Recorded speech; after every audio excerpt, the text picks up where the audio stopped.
श्रीमच्छारद पूर्णचन्द्र विलसा स्मेराननं श्रीहरिं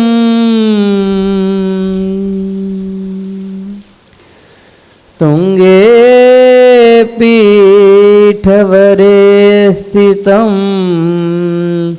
परिवृतं सद्भक्तवृन्दार्चितम्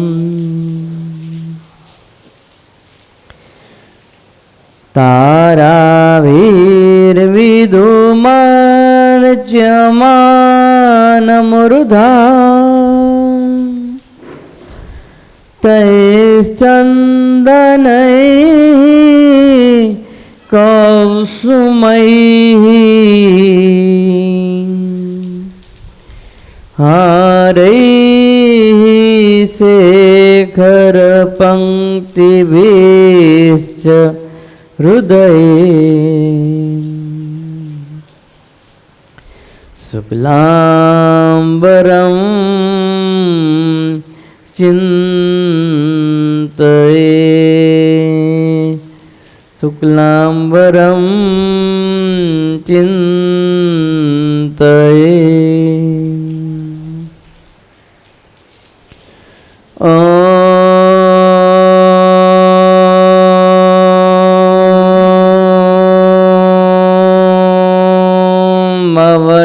अवतारिणे श्री स्वामिनारायणाय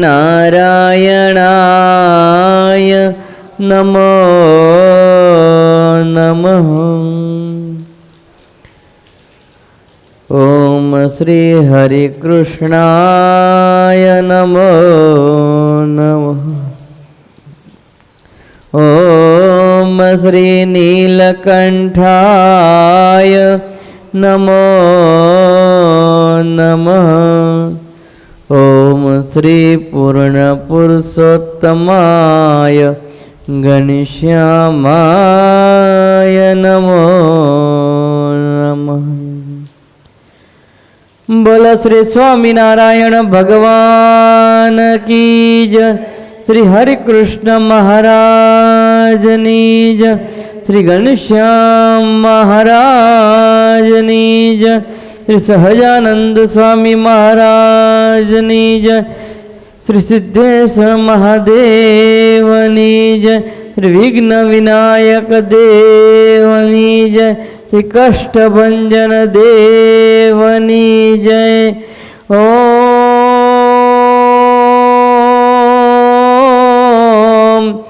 नमः पार्वती पाताये हर हर महादेव।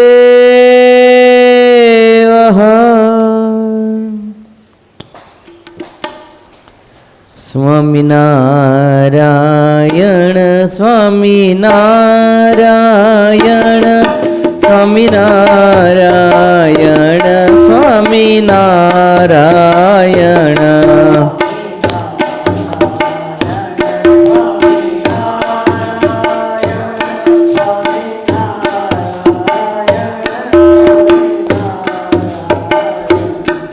स्वामीनारायण स्वामीनारायण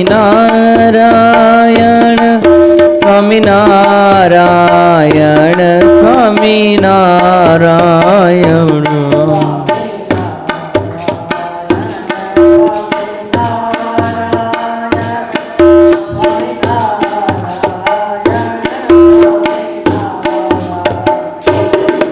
स्वामीनारायण स्वामीनारायण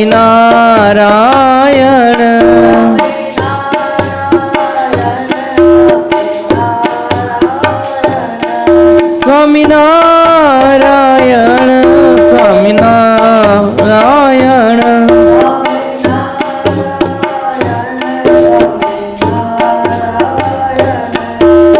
स्वामीनारायण स्वामीनारायण।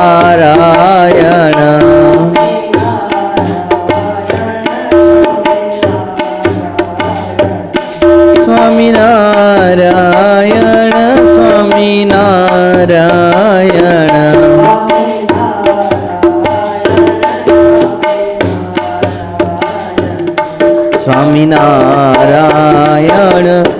સ્વામિનારાયણ સ્વામિનારાયણ સ્વામિનારાયણ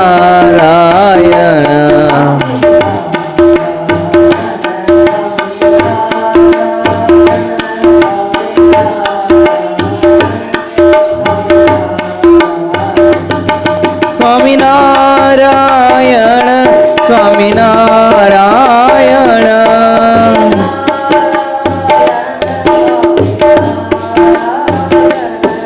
સ્વામિનારાયણ સ્વામિનારાયણ સ્વામિનારાયણ સ્વામિનારાયણ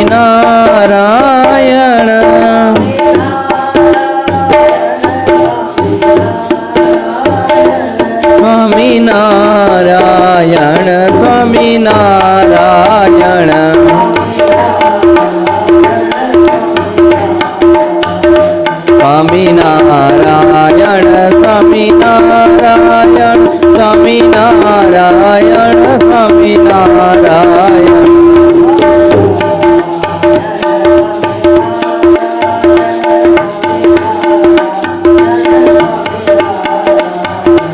સ્વામિનારાયણ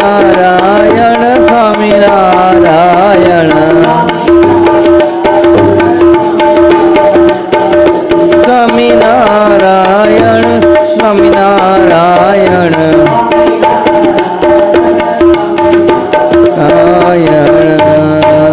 સહજાનંદ સ્વામી મહારાજની જય. શ્રી હરિકૃષ્ણ મહારાજની જય. દૃષ્ટવા શિવાલયાદીની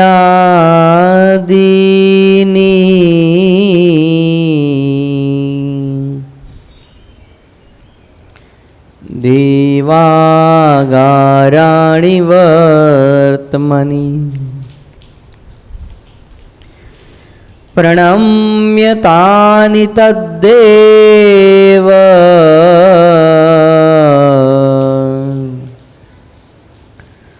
દર્શનમ કાર્યમાદરા.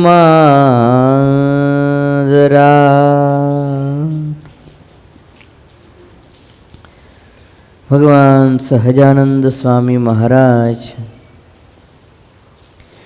શિક્ષાપત્રના 23મા શ્લોકની અંદર લખે છે, અને માર્ગને વિશે ચાલતે શિવાલયાદિક જે દેવ મંદિર આવે તેને જોગીને નમસ્કાર કરવાને આદર થકી તે દેવનું દર્શન કરવું. આપણે જોઈ રહ્યા હતા કે દરેક જગ્યાએ ભગવાનનો નિવાસ છે. અત્ર તત્ર તર્મત્ર એક જગ્યા પણ નાની સરખી સૂક્ષ્મ ખાલી નથી જ્યાં પરમાત્માનો નિવાસ ન હોય,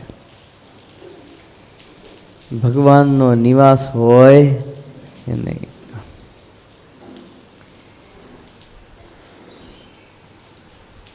જીવ પ્રાણી માત્રની અંદર ભગવાન રહ્યા છે, તો દેવ પ્રતિમાની અંદર શું ન રહ્યા હોય? દરેક જગ્યાએ ભગવાનનો નિવાસ છે એમ જાણીને ભગવાનને કોટી કોટી નમસ્કાર કરવા, કોટી કોટી વંદન ભગવાનને કરવા.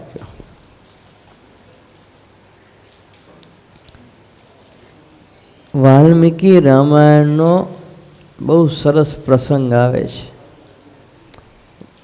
વાલ્મીકી ઋષિએ લખ્યો છે, રઘુરાન આમ તો ભગવાન રામચંદ્રજીનો વંશ એટલે રઘુરાજાનો વંશ કહેવાય. રઘુરાજાનો આખો એક ક્ષત્રિય વંશ એટલે રામચંદ્રજી ભગવાનનો વંશ થયો. એ રઘુરાજાના વંશની અંદર દિલીપ રામના રાજા થયા. બહુ પ્રભાવશાળી રાજા અને અતિશય શક્તિશાળી રાજા હતા. પણ એક વખતનો એવો પ્રસંગ છે, તે પોતે કંઈક કાર્ય અર્થે રથની અંદર બેસીને મહેલમાંથી નીકળી બીજે ક્યાંક જતા હશે. એ ઘટના કેવી ઘટે છે? પોતે રથમાં બેઠેલા છે, સારથી રથ ચલાવે છે અને બરાબર સામે એ માર્ગમાંથી એને ગાય સ્વામી મળે છે. ગાય એને સ્વામી મળે છે, પણ એ દિલીપ રાજા ગાયને નમસ્કાર કરતા નથી. હાથ જોડીને ગાયને વંદન ન કર્યા. ગાયની અંદર તો 33 કરોડ દેવતાઓનો વાસ છે. કારણ કે જ્યારે દેવતાઓને કષ્ટ આવ્યું, 33 કરોડ દેવતાઓ, બ્રહ્મા, વિષ્ણુ, મહેશ, લક્ષ્મીજી, નારદજી આદિ બધાને, અને ત્યારે બાળ રૂપે રહેલા હનુમાનજી, પુરાણોની અંદર એવી વાત છે કે એમણે સરસ મજાની માટીની ગાય બનાવી અને એમાં પ્રાણ પૂર્યા, ગાયનું સ્વરૂપ આપ્યું, દેવતાઓને આહ્વાન કર્યું કે અત્યારે તમારા બધા ઉપર અસુરોનું કષ્ટ છે, આની અંદર તમે નિવાસ કરો તો જેથી કરીને તમને કોઈ અસુરો ગોતી શકે નહીં. અને મારુતિના કહેવાથી સારાએ 33 કરોડ દેવો, બ્રહ્મા, વિષ્ણુ, મહેશ, બૃહસ્પતિ, લક્ષ્મીજી બધાએ એની અંદર ગાયનીમાં નિવાસ કર્યો. તો ત્યારથી માંડીને અધ્યાત્મી પર્યંત તમે જો ગાય માતા પૂજાય છે, ગૌ પૂજાય છે. એનું કારણ શું છે કે એની અંદર દેવતાઓનો વાસ છે અને એનું ગૌ છાણ, દૂધ, એમાંથી બનતું દહીં અને ઘી, આ 5 અતિશય પવિત્ર કહેવાય છે. એટલે તો પંચામૃતની અંદર આપણે દૂધ, ઘી, ઘી એનો ઉપયોગ કરીએ છીએ. જો માતાજી એટલા પવિત્ર કે એમનું મુખારવેનથી માંડીને પૂંછડું પણ પૂજાય ગાય માતાનું. આટલા બધા પ્રાણીઓમાં એક જ પ્રાણી એવું છે કે જેનું લોકો સંપૂર્ણ શરીર પૂજનીય છે. અને આખા એ શરીરની અંદર, ચારે પગમાં, પૂંછડામાં, ઉપર શિંગડામાં, આખા એ શરીરમાં બધી જ જગ્યાએ દેવો વાસ છે. તેમ ગાય માતાની કરેલી પૂજા, ગૌ માતાની કરેલી પૂજા છે એ દેવોની પૂજા થયેલી કહેવાય. ગાય માતાને કરેલા નમસ્કાર છે એ દેવતાઓને થયેલા નમસ્કાર કહેવાય છે. પણ દિલીપ રાજાને ગમે તે હોય આ જ્ઞાન નહીં હોય, અજાણ હશે આ વાતથી કે આ ગૌની અંદર દેવોનો વાસ છે, ને એમણે નમસ્કાર ન કર્યા. એ ગૌ માતાને નમસ્કાર ન કર્યા તેની પરિસ્થિતિ શું થઈ? સમય જતાં એને સંતાન પ્રાપ્તિ ન થઈ. રાજા હોય એને સંતાન તો અવશ્ય હોવું જ જોઈએ, તો જ પ્રજાને નવો રાજા મળે સમય જતાં. અને પ્રજાને જો રાજા નવો ન મળે તો શું થાય? બીજો કોઈ રાજ્યનો રાજાને ખબર પડે તો તરત રાજ્યને લૂંટી લે, ખાલસા કરી નાખે અને રાજાને મારી નાખે. દિલીપ રાજાને સંતાન ન થયું એટલે અતિશય દુઃખી થયા. મારે કોઈ સંતાન છે એ નહીં. અને વશિષ્ઠ ઋષિ પાસે ગયા. વશિષ્ઠ ઋષિને પૂછ્યું કે તમે મને કાંઈક ઉપાય બતાવો, આ શું છે, આ શેના કારણે આ બધું થયું છે? અને ઋષિ મુનિ તો સમર્થ હતા, તરત આંખો બંધ કરીને જોઈ લીધું. બીર આટલો મોટો સારો રાજા, પ્રામાણિક વિવેકી રાજા, ધાર્મિક રાજા, એના ઉપર આ સંકટ શું લેવા આવ્યું? એના ઉપર દુઃખ શું લેવા આવ્યું? એનાથી શું કર્મ થયું છે એવું? એ નિસંતાન રહેવું પડ્યું એમને. અને તે સમયે આંખો બંધ કરીને જોયું તો ખબર પડી કે બીજા તો કોઈ અસત કર્મ એના છે નહીં, કોઈ પાપ કર્મ આ રાજાના છે ની. પુણ્ય કર્મ હોય ત્યારે રાજા બનાય છે ને રાજાની ગાદી ઉપર બેસાય છે. કે રાજાના કોઈ પાપ કર્મ નથી, પુણ્ય કર્મ નથી. પણ આ દિલીપ રાજાએ એકવાર રથની અંદર બેસીને જતા સામે ગૌ કહેતા ગાય મળતા બે હાથ જોડીને વંદન કર્યા નહીં. એના ફળ રૂપે એમને નિસંતાન રહેવું પડ્યું. ને વશિષ્ઠ રાજા એને કહે છે, ભાઈ તારી આ પરિસ્થિતિ છે. વશિષ્ઠ ઋષિ કહે છે તે ગૌ કહેતા ગાયને વંદન ન કર્યા એનો આ પ્રભાવ છે. કોઈ સાધુ મહાત્મા મળે, ગાય મળે, શિવાલય દીકાવે, તેને બે હાથ જોડીને વંદન.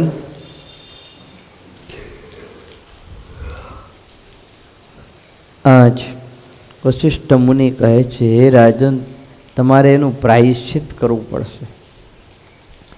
અને જ્યાં સુધી પ્રાયશ્ચિત નહીં કરો ને ત્યાં સુધી તમારા કુળની અંદર પણ સંતાન નહીં થાય. તમને તો ઠીક, તમારા આગળ જતા કુળમાં કોઈ સંતાન થશે નહીં.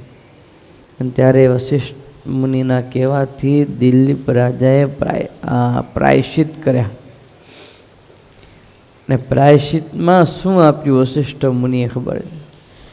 પ્રાયશ્ચિતની અંદર વશિષ્ઠ મુનિ એમ કહ્યું કે તમે ગૌધન રાખો રાજ્યની અંદર અને ગાયોની સેવા કરો.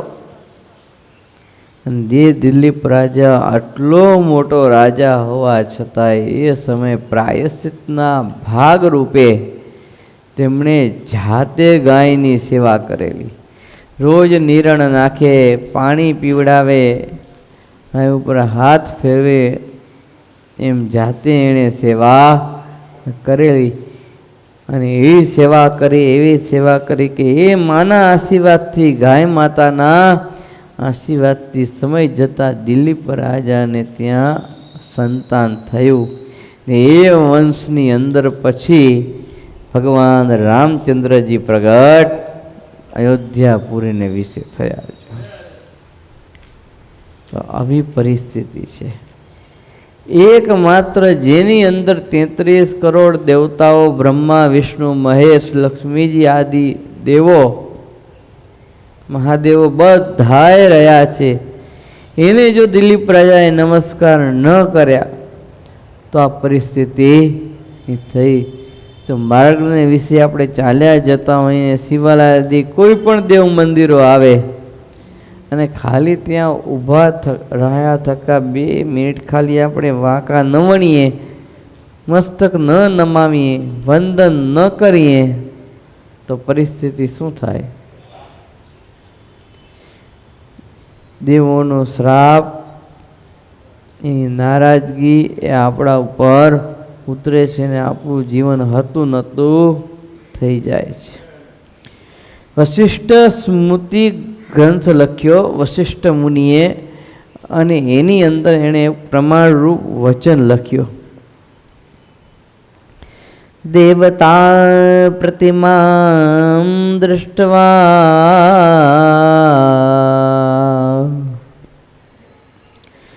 યતિમ ચ દૃષ્ટ્વા ચ યોગિનમ નમસ્કારમ મયા કુર્યાત નમઃ ચ પ્રાયશ્ચિતે સહ. દેવતાઓની પ્રતિમાને જે કોઈ સાધુ મહાત્માઓને જોઈને જે પુરુષ નમસ્કાર નથી કરતો, દેવતાઓની પ્રતિમાને કે જે કોઈ સાધુ મહાત્માને જોઈને, દેવતા પ્રતિમામ દ્રષ્ટવા યતિમ ચ દ્રષ્ટવા ચ યોગીનમ, દેવતા પ્રતિમા યતિ સાધુ યોગી દ્રષ્ટવા એટલે જોઈને, નમસ્કારમ નયઃ કુર્યાત, નમસ્કારમ જે કરતો નથી, પ્રાયશ્ચિત તિયતે હિ સહ, તેને પ્રાયશ્ચિત કરવું પડે છે. એ પ્રાયશ્ચિતની યોગ્ય છે, એ અપરાધી બને છે. જે દેવતાઓ પ્રતિમા સાધુ મહાત્માને જોઈને નમસ્કાર કરતો નથી. યજ્ઞ સ્મૃતિ એની અંદર ભગવાન વ્યાસજી એવું લખે છે, દેવમ દેવાલયમ દ્રષ્ટવા વૃદ્ધમ વિપ્રમ તપસ્વિનમ ગુરુમ પ્રવિજિતમ સ્વાદવમ પ્રણમોત્સદ્યાદરાત. દેવાલય, વૃદ્ધ બ્રાહ્મણ, તપસ્વી, ગુરુ, સાધ્વી અને પતિવ્રતા, આ સાતે ઉપર દ્રષ્ટિ પડે તો પ્રેમથી પ્રણામ કરવા. આપણી નજર જાય ને આપણે ખબર હોય કે આ બ્રાહ્મણ છે તો આપણે દૂરથી એને વંદન કરવા. દેવ આવે, દેવોની મૂર્તિઓ હોય, દેવાલયો આવે, વૃદ્ધ આવે, તપસ્વી આવે, ગુરુ આવે તો દેવોથી વંદન કરવું, નમીને હાથ જોડીને વંદન કરવા. તો આવી રીતે અલગ અલગ શાસ્ત્રોમાં પણ સ્મૃતિ વચન, પ્રમાણ વચનો આપેલા છે. મહારાજે શિક્ષાપત્રીમાં સતશાસ્ત્રનો સાર ઉતાર્યો છે. એમને કાંઈ વસ્તુ મહારાજે લખી નથી. જો બહુ વિચાર કરીને, હજારો વિચાર કરીને ભગવાને શિક્ષાપત્રી પોતાના શિષ્યોના હિતના કાજે, સુખના કાજે પ્રભુએ લખી છે.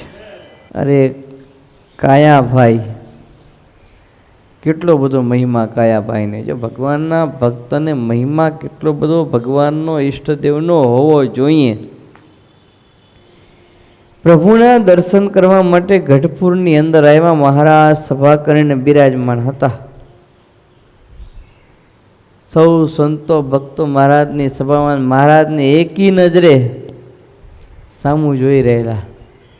વચનામૃતમાં શબ્દ આવે છે, ખબર છે કે તારા જેમ ચંદ્ર સામું જોઈ રહે ને એમ બધા ભક્તજનો ગઢપુરની અંદર મહારાજની સન્મુખ જોઈ રહેલા.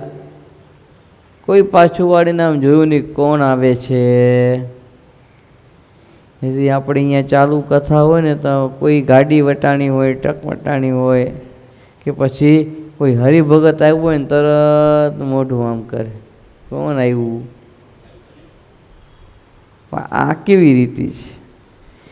એ સભામાં તમે બેઠા છો એ તમારા માટે યોગ્ય છે નહીં. સભાની અંદર તો બીજે ક્યાંય ધ્યાન જવું જોઈએ નહીં. આ ઇમરજન્સી આવી હોય, કાંઈક એવો પ્રોબ્લેમ તમને ઊભો થયો હોય તો તમને ધ્યાન આપો. એવી ઇમરજન્સી ન હોય, ધ્યાન આપવાની જરૂર ન હોય ને ખોટી રીતે આપણે ડાફોડિયા મારીએ. કારણ કે આ તો સભા છે ને, બધે આવે કરે, વેલા મોડા કોઈ આવતા જતા હોય. એના કારણે તમે આગળ પાછળ આમ જુઓ એટલે શું થાય, વક્તાનું ધ્યાન હોય ને તો એ પણ તૂટી જાય ને વક્તાનું ધ્યાન તૂટે એટલે સભાનું મોરલ હોય તે સાવ તૂટી જાય.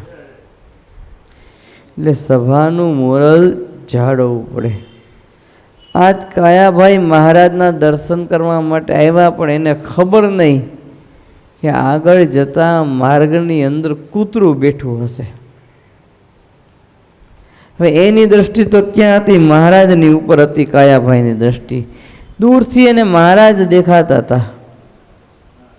ને મહારાજના દર્શનની અંદર ખોવાઈ ગયેલા અજાણતા કૂતરાની પૂંછડી ઉપર કાયાભાઈનો પગ આવ્યો અને કૂતરું બાવ વાવ વાવ વાવ વાવ વાવ કરવા લાગ્યું.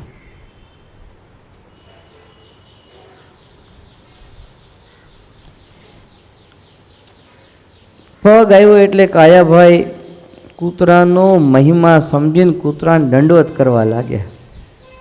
મહારાજને એમ થયું કે આ દૂરથી જોયું મહારાજે કે કાયાભાઈ કોને દંડવત કરે છે. આટલી બધી સંતો હરિભક્તોની સભા ભરેલી, હવે સંતો હરિભક્તો સાઈડ કે મહારાજ સાઈડ દંડવત કરતા હોય તો મહારાજ જાણી જાય કે ભાઈ અહીંયા જગ્યા નથી એટલે દૂરથી દંડવત કરે છે. પણ કૂતરું રોંગ સાઈડ આમ બેઠેલું, સભા આમ હતી, પૂંછડી આમ હતી, પગ એ બાજુ આવે એટલે કાયાભાઈ આમ સામું ફરીને કૂતરાને દંડવત કરતા હતા. મારે જોયું સભા આ બાજુ બેઠી છે, અમે આ બાજુ છીએ ને કાયાભાઈ દંડવત આમ કરે છે. એટલે ચાલુ સભાએ મહારાજે કાયાભાઈને પૂછ્યું, કાયાભાઈ ત્યાં કોને દંડવત કરો છો? ત્યાં કેવું સાધુ મહાત્મા બેઠા છે, સાધુ પુરુષ બેઠા છે? એટલે કાયાભાઈ ત્યાંથી કીધું, મહારાજ કૂતરું બેઠું છે. શું કીધું કાયાભાઈએ? મહારાજ કૂતરું બેઠું છે ને એને હું દંડવત કરું છું. મહારાજ કે કૂતરાને દંડવત કરો છો? ત્યારે કે હા. શું કરવા? ત્યારે પ્રભુ આ કૂતરાની પૂંછડી ઉપર મારો પગ આવી ગયો એટલે હું એને દંડવત કરું છું કે મારાથી ભૂલ થઈ ગઈ, અજાણતા પગ આવી ગયો. તો પૂંછડી તો એના શરીરનું અંગ છે એટલે એના શરીર ઉપર પગ આવ્યો કહેવાય. એટલે કોઈના શરીર ઉપર આપણે પગ મૂકીએ તો હાલત શું થાય સામેવાળા વ્યક્તિની? એટલે હું આ ભૂલથી અજાણતા પગ આવી ગયો ને એટલે હું અહીંયા દંડવત કરું છું. અને બીજું કારણ કાયાભાઈ એવું આપ્યું કે મહારાજ આ ગઢપુરમાં દાદાનો દરબાર છે જેની અંદર સર્વોપરી ભગવાન તમે બિરાજમાન છો અને આપ સર્વોપરી ભગવાન બિરાજમાન છો. આપની દ્રષ્ટિ આ કૂતરા ઉપર નિરંતર પડે. અરે આ સંતો નંદ સંતો આ એકાંતિક ભક્તજનો બધાય આવે જાય એની દ્રષ્ટિ પણ કૂતરા ઉપર પડે. તો આ દરબારની અંદર આ એના ભાગ્ય ક્યાંથી આ કૂતરાના કે એને બેસવા માટે સ્થાન મળ્યું એટલા મોટા દરબારની અંદર. અને સ્થાન તો મળ્યું. મહારાજ આપની સંતોની બધા ભક્તજનોની દ્રષ્ટિ એના ઉપર પડી. કોઈએ કૂતરાને ઊભો કરીને હડસેલ્યું નહીં, એને બહાર કાઢ્યું નહીં, એને બેસવા દીધું. તો કેટલા મોટા એના ભાગ્ય હશે, કેટલા પુણ્ય હશે ત્યારે કૂતરાને બેસવા મળ્યું હશે. એ મહિમા હું આપને જાણી અને પ્રભુ આ કૂતરાને હું દંડવત કરું છું. જો તો કાયાભાઈને કેટલો બધો મહારાજનો મહિમા હતો. કૂતરાને પણ દંડવત કરવા માટે તૈયાર થયા. તમે એટલો ખાલી મનથી વિચાર કરો કે કાયાભાઈની જગ્યાએ આપણે હોઈએ તો આંગળી ઊંચી કરો જોઈએ કેટલા કૂતરાને દંડવત કરે. કાયાભાઈની જગ્યાએ તમે હોત તો કેટલા દંડવત કરત કૂતરાને? કરો આંગળી જોઈ ઊંચી. કોઈ તૈયાર નહીં. લાકડી હોત તો ઉપાડીને 2-4 ઠોકી દેત, પણ દંડવત થાય નહીં. આ છે ને મહિમાનો વિષય છે. મહારાજે વચનામૃતમાં એટલે જ આ શબ્દ લખ્યો કે જેને ભગવાન અને ભગવાનના સંતનું મહાત્મ્ય સમજાણું હોય એનાથી શું ન થાય. આવા શબ્દ મહારાજે વાપર્યો કે શું ન થાય. તો પોતાના ઈષ્ટદેવનો મહિમા હોય તો પોતાના ઈષ્ટદેવનો અને પોતાના ઈષ્ટદેવનો જો મહિમા હોય ને તો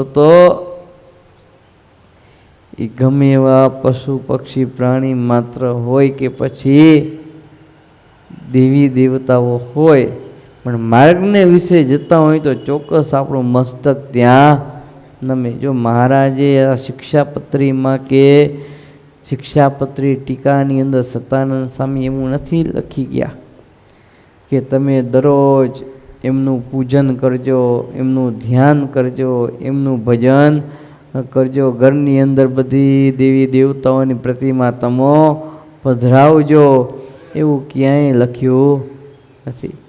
પણ આટલી જ આજ્ઞાઓ કરી છે કે માર્ગને વિશે જો તમને આવે તો આદર થકી ખાલી મસ્તક નમાવો, દેવના દુઃખથી દર્શન કરવા. એકનાથજી મહારાજ ભગવાનના પરમ ભક્ત થયા. એકનાથજી મહારાજ અને ભગવાનનો કેટલો બધો એને મહિમા.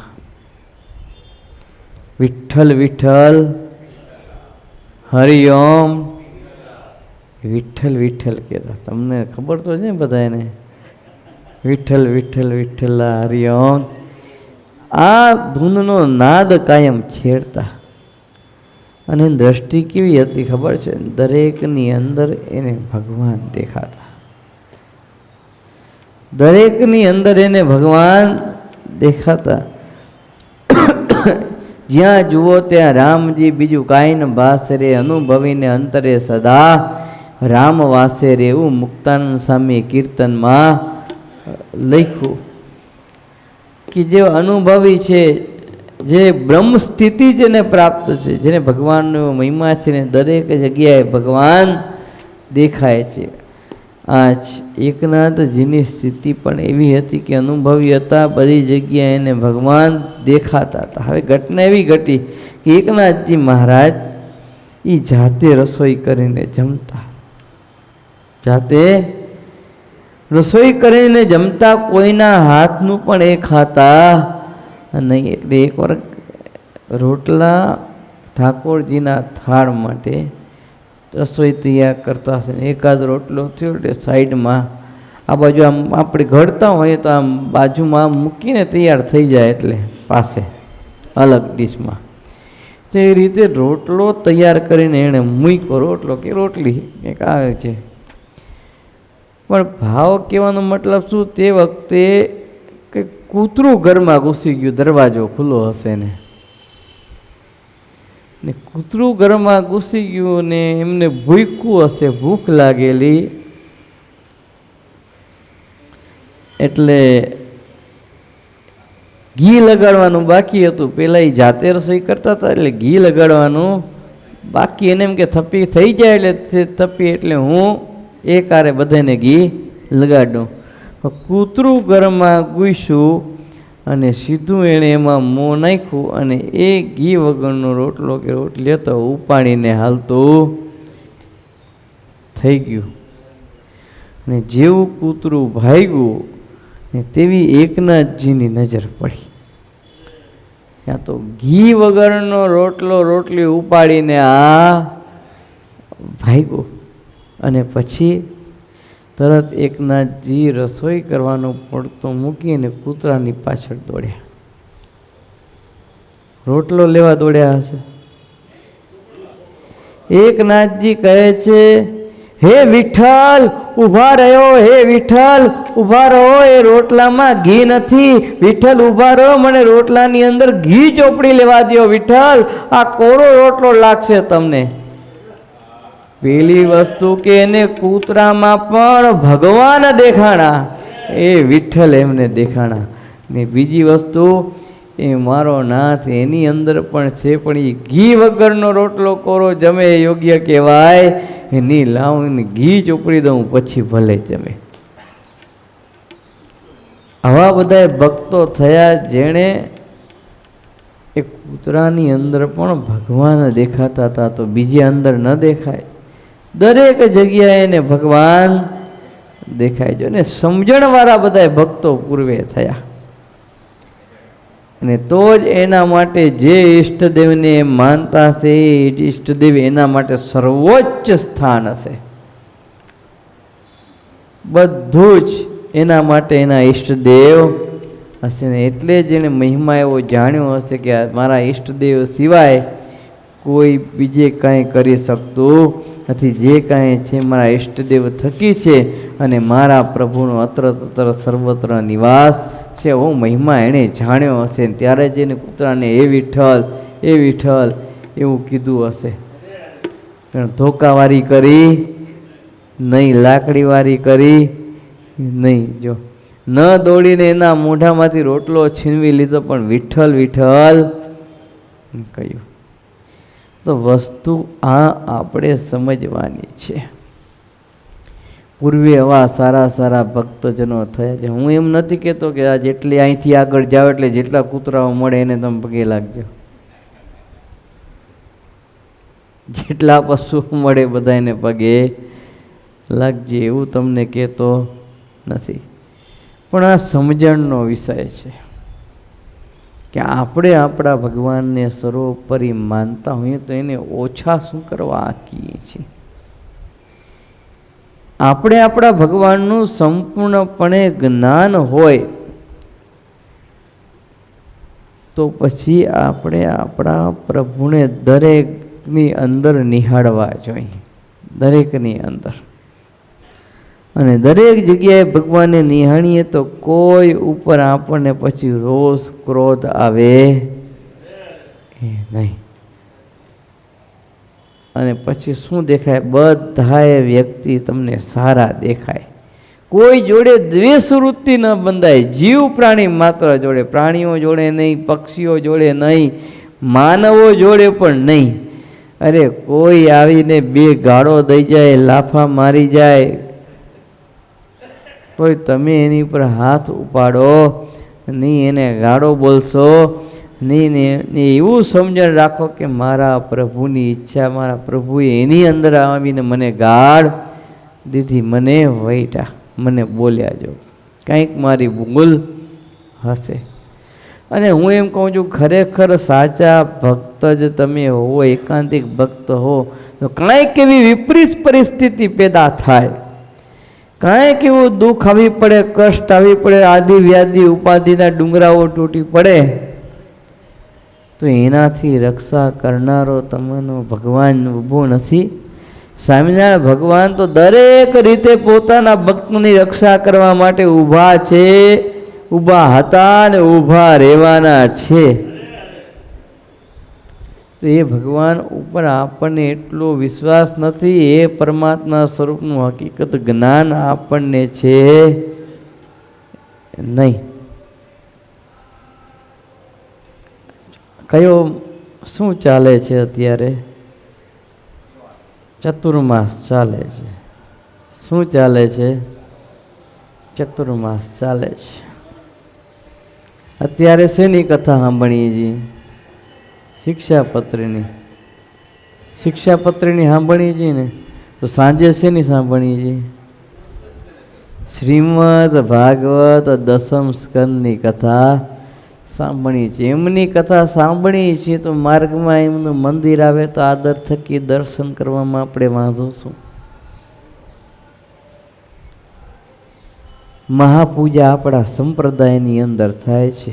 ગોપાળન સ્વામીના વખતથી આ દાદા ખાચાને સૌ પ્રથમ પહેલી પૂજન કરાવ્યું હોય તો ગોપાળન સ્વામીએ મહાપૂજા કરાવી. મહારાજના વિરહ સતાવ્યો, મહારાજ સ્વધામ ગમન કર્યું તો વિરહ દાદા ખચ્ચરને બહુ થયો, અગ્નિમાં પડવા તૈયાર થયા. તો એનું વિરહનું દુઃખ દૂર કરવા ગોપાળન સ્વામીએ મહાપૂજાનો પ્રારંભ એ સમયે કર્યો.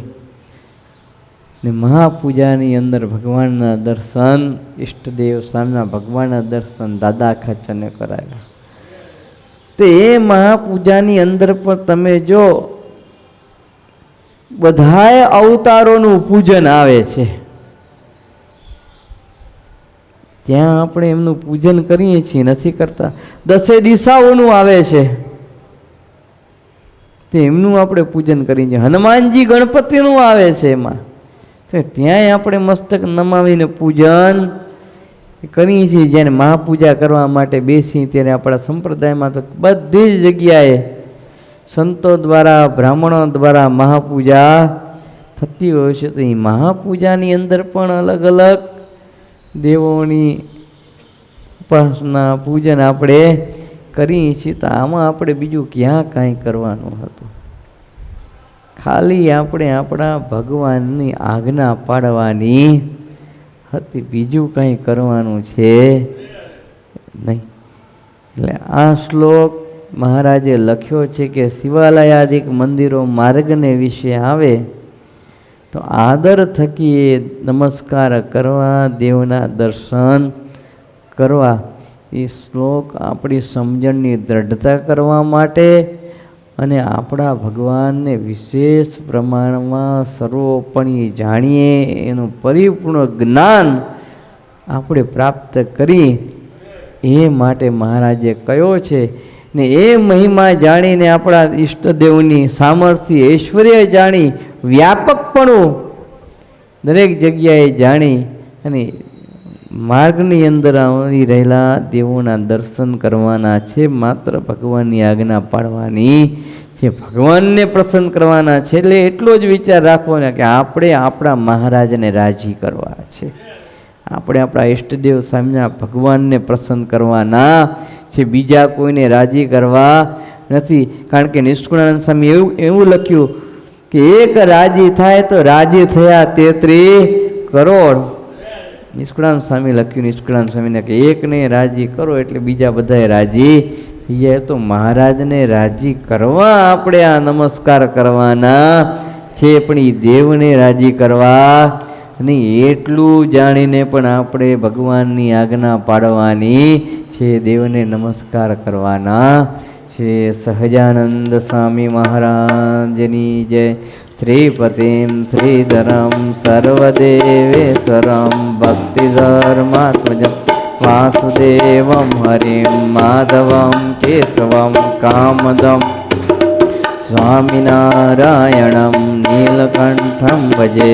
સહજાનંદ સ્વામી મહારાજની જય.